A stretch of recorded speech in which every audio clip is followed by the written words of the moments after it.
नमस्कार साथियों, आप सभी का स्वागत है BL एजुकेटर के यूट्यूब चैनल पर। आज के सेशन में तो चलिए साथियों करते हैं आज के सेशन की शुरुआत में। बहुत ही महत्वपूर्ण प्रश्न लेकर आया हूं जो आपके BSTC एग्ज़ाम में रामबाण साबित होंगे। तो चलिए पहले प्रश्न से शुरुआत है अपनी। राजस्थान में सबसे लोकप्रिय फल किस देवता की है? जी हाँ, बताएं। मैं साथियों कदापि ऐसे क्वेश्चन नहीं लाता हूं जो एग्ज़ाम में पूछने की कोई संभावना नहीं होती है, फिर उन क्वेश्चनों को लाने से कोई फ़ायदा नहीं होता। चलिए, राजस्थान में सबसे लोकप्रिय फल किस देवता की है बताने की कोशिश करें। रामदेव जी, बाबू जी, हड़बू जी, देवनारायण जी। ऑप्शन आपके सामने है साथियों, मैदान आपके सामने है। अब आप बताएं भाई। उत्तर कमेंट बॉक्स में देने की कोशिश करें साथियों। भले ही गलत हो जाए लेकिन गलत से अपने को डरना नहीं है, एक दिन सही ज़रूर होंगी। तो इसकी मैं राइट आंसर की साथियों बात करूं तो इसका राइट आंसर है बाबू जी, यानी ऑप्शन नंबर 20 प्रश्न का राइट आंसर है। राजस्थान में सबसे लोकप्रिय फल किस देवता की है? बाबू जी की है। किसकी भाई? बाबू जी की। और आपके मन में कोई भी BSTC के बारे में क्वेश्चन हो तो आप पूछ सकते हो। चलिए अगला प्रश्न। राजस्थान का मैनचेस्टर किस जिले को कहते हैं? भाई वह कौन सा जिला है जिसे राजस्थान का मैनचेस्टर कहा जाता है? क्या भाई? मैनचेस्टर ऑप्शन है आपके सामने, बांसवाड़ा, भीलवाड़ा, जालोर, नागौर। दीजिए उत्तर साथियों, उत्तर कमेंट बॉक्स में देने की कोशिश करें। और आप चैनल पर नए हो तो सब्सक्राइब ज़रूर कर लें ताकि आने वाली वीडियो की नोटिफिकेशन आपको मिलती रहे। मैं रोज़ाना ही BSTC से संबंधित महत्वपूर्ण प्रश्नों की वीडियो लाता रहूँगा। तो भाई इसका उत्तर दें। कौन सा जिला राजस्थान का मैनचेस्टर कहलाता है? बांसवाड़ा, भीलवाड़ा, जालोर, बीकानेर।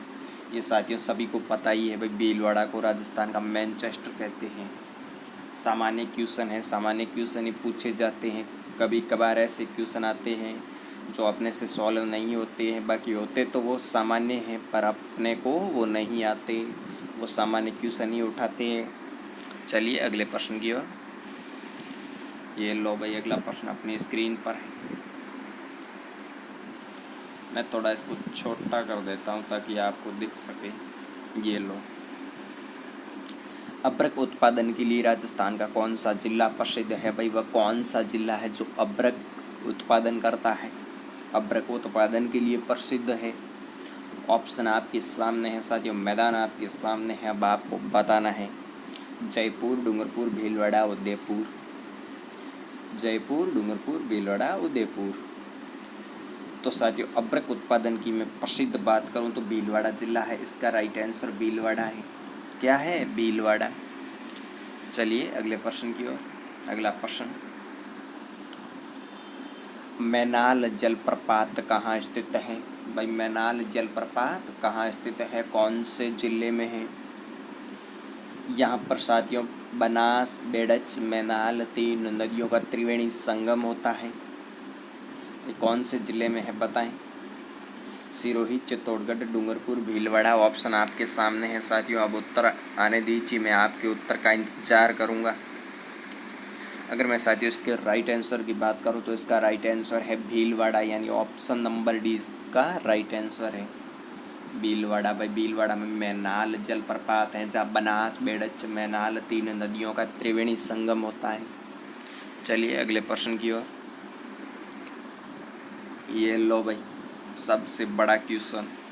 साथियों पूछे जाते हैं ऐसे क्वेश्चन तभी तो लेकर आया हूँ, क्योंकि फिर पूछे जाएंगे और अपने को नहीं आएंगे तब बात बनेगी नहीं। इससे पहले अपन कर लें तो ठीक है। लाटाकूता क्या था? लाटाकूता क्या था? बिजोलिया में भूमि मापन इकाई, साहूकारों द्वारा लिया जाने वाला कर्ज, बिजोलिया किसानों से लिया जाने वाला एक प्रकार का कर, या फिर उपयुक्त सभी। आने दीजिए साथियों उत्तर। क्वेश्चन बड़ा है, क्वेश्चन तो बड़ा नहीं है, हालांकि इसके ऑप्शन बड़े हैं। याद हो गया तो छोटा ही है, बाकी नहीं हुआ तो फिर बड़ा ही है। आने दीजिए साथियों उत्तर कमेंट बॉक्स में। बिजोलिया में भूमि मापन इकाई, या फिर साहूकारों द्वारा लिया जाने वाला कर्ज, या बिजोलिया किसानों से लिया जाने वाला एक प्रकार का कर, या इनमें से सभी। अगर मैं साथियों इसके राइट आंसर की बात करूं तो ये एक बिजोलिया किसानों से लिया जाने वाला एक कर था, लाटापूता। तो इसका राइट आंसर क्या है? ऑप्शन नंबर सी, बिजोलिया किसानों से लिया जाने वाला एक प्रकार का कर। चलिए अगले प्रश्न की ओर। ये लो भाई, बनेड़ा दुर्ग कहाँ स्थित है भाई? कौन से जिले में बनेड़ा दुर्ग स्थित है? सिरोही, जयपुर, भीलवाड़ा, बांसवाड़ा। उत्तर साथियों आने दीजिए, उत्तर कमेंट बॉक्स में दें भाई इसका उत्तर। अगर मैं साथियों इसके राइट आंसर की बात करूं तो इसका राइट आंसर है भीलवाड़ा। क्वेश्चन साथियों एक एक इम्पोर्टेंट, मैं कदापि ऐसे क्वेश्चन नहीं लाता जो एग्जाम में पूछे नहीं जाएंगे। मैं ऐसे ही क्वेश्चन लाता हूं जो पूछे गए हैं और भविष्य में पूछे जाने की संभावना है। चलिए अगले प्रश्न की ओर। इसका राइट आंसर है भीलवाड़ा।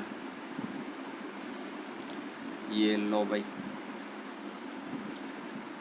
ये 7वां, राजस्थान का कौन सा दुर्ग अपने निर्माण से लेकर आज तक मूल स्वरूप में है भाई? बताएं कौन सा जिला है, कौन सा दुर्ग है जो निर्माण से लेकर आज तक मूल स्वरूप में है? मांडलगढ़ दुर्ग, बहरोड़ दुर्ग, बनेड़ा दुर्ग, सांगानेर दुर्ग। आराम से पढ़िए साथियों, आराम से उत्तर दीजिए, घबराने की कोई ज़रूरत नहीं है। आपका अपना प्लेटफॉर्म है, आप पूछ सकते हो कोई भी क्वेश्चन। तो भाई इसका उत्तर देने की कोशिश करें। मांडलगढ़ दुर्ग, बहरोड़ दुर्ग, बनेड़ा दुर्ग, सांगानेर दुर्ग। अगर मैं साथियों इसके राइट आंसर की बात करूं तो इसका राइट आंसर है बनेड़ा दुर्ग। क्या भाई? बनेड़ा दुर्ग। ऑप्शन नंबर सी इसका राइट आंसर है, बनेड़ा दुर्ग। चलिए अगले प्रश्न की ओर। बनेड़ा दुर्ग क्या है भाई? अपने निर्माण से लेकर और आज तक मूल स्वरूप में है। चलिए अगले प्रश्न की ओर। ये लो भाई, एक और बड़ा क्वेश्चन है। राव बीका के बारे में सत्य कथन कौन सा है? बताने की कोशिश करें भाई, राव बीका के बारे में सत्य कथन कौन सा है? राव चौथा के 5 पुत्र थे। ऑप्शन नंबर बी, 1465 में बीकानेर के राठौड़ वंश की नींव रखी। ऑप्शन सी, इन्होंने जोधपुर पर आक्रमण करके राज्य की चिन्ह प्राप्त किए। जब इन्होंने जोधपुर पर आक्रमण किया था तो जोधपुर के शासक राव सूजा थे। राव सूजा के समय इन्होंने जोधपुर पर आक्रमण किया था और उस टाइम इन्होंने राज्य की चिन्ह प्राप्त किए थे। यहाँ पर सभी सत्य है या फिर सभी असत्य हैं? अब उत्तर देने की कोशिश कीजिए साथियों। प्रश्न भले ही बड़ा हो लेकिन आपके पढ़ा हुआ है तो सिंपल ही है, बस छोटा ही है। मान लो आप 1 लाइनर क्वेश्चन है, कोई बड़ी वाली बात नहीं है। तो उत्तर देने की कोशिश कीजिए साथियों। अगर मैं साथियों इसके राइट आंसर की बात करूं तो इसका सभी ये सत्य है, कोई भी असत्य कथन नहीं है, सभी सत्य है। क्योंकि ये भाई राव जोधा के 5 पुत्र थे। इन्होंने बीकानेर के राठौड़ वंश की नींव रखी थी। माँ करणी माता के आशीर्वाद से 1465 में इन्होंने जोधपुर पर आक्रमण किया था। उस टाइम जोधपुर के शासक राव सूजा थे, तो इन्होंने आक्रमण करके राज्य की चिन्ह प्राप्त किए थे। इसका मतलब ये सभी सत्य है। चलिए अगले प्रश्न की ओर। कलयुग का कर्ण किसे कहा जाता है? कलयुग का कर्ण साथियों, कर्ण ये वाला है, वो थोड़ा मिस प्रिंटिंग हुआ है। कलयुग का कर्ण किसे कहा जाता है? ऑप्शन है राव कल्याणमल, ऑप्शन है राव बीका, ऑप्शन है राव लूणकर्ण, ऑप्शन है इनमें से कोई नहीं। साथियों उत्तर देने की कोशिश करें, आपके उत्तर का इंतज़ार रहेगा मुझे। अगर मैं साथियों इसके राइट आंसर की बात करूं तो इसका राइट आंसर है राव लूणकर्ण। राव लूणकर्ण को कलयुग का कर्ण कहा जाता है। तो चलिए साथियों आज के सेशन को अपन यहीं समाप्त करते हैं। मिलते हैं नेक्स्ट सेशन में। और आप चैनल पर नए हो तो एक बार सब्सक्राइब जरूर कर लें ताकि आने वाली वीडियो की नोटिफिकेशन आपको मिलती रहे।